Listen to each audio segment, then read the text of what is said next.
Wewe ndo nani? Wewe ndo nani? Yesu hajajitambulisha. Unaweza kujibu mtu ambaye hajajitambulisha. Eti na Steve anauliza wewe unaitwa nani? Sio kwa ukali. Jina lako ni nani? Okay, mimi nitapenda kutambulika kama mwalimu mkali, ila jina langu naitwa Ndaro. Mwalimu nani?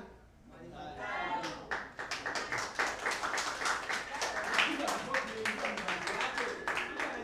Aise wewe. Ndaro miwani. Mimi ni mwalimu mkali. Sisi tunaelewana? Sitachekea uhalifu, sitachekea wanafunzi wazembe, sitaonyesha ujinga. Yaani sitaki kuona ujinga mingi. Kama unachekea ni hawa ndio wanachekea.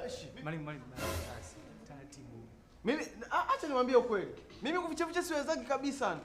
Ukileta ujinga nitakuruza viboko, ukitaka ngumi tutapigana. Mwalimu, jitambulishe kwanza. Huko utafika tu. Okay. Nitakuwa na nyie kwenye somo la mathematics au hesabu au hisabati. Wewe kinachokuchekesha nini labda? Nachekesha, si ndio? Wewe Manywele. Wewe Manywele, wewe. Naongea na wewe, mimi nachekesha, si ndio?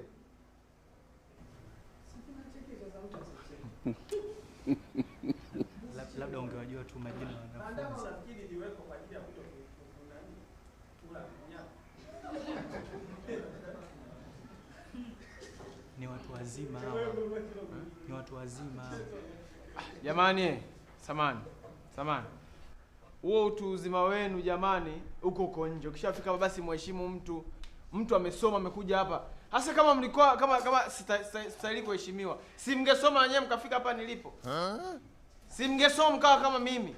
Mpaka nasoma nafika hapa na stahili heshima. Si mnaelewa?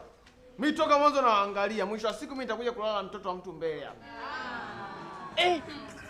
Enaka Karimu kana sifa kama kahaya. Halo, wewe. Kimya mwalimu akijitambulisha.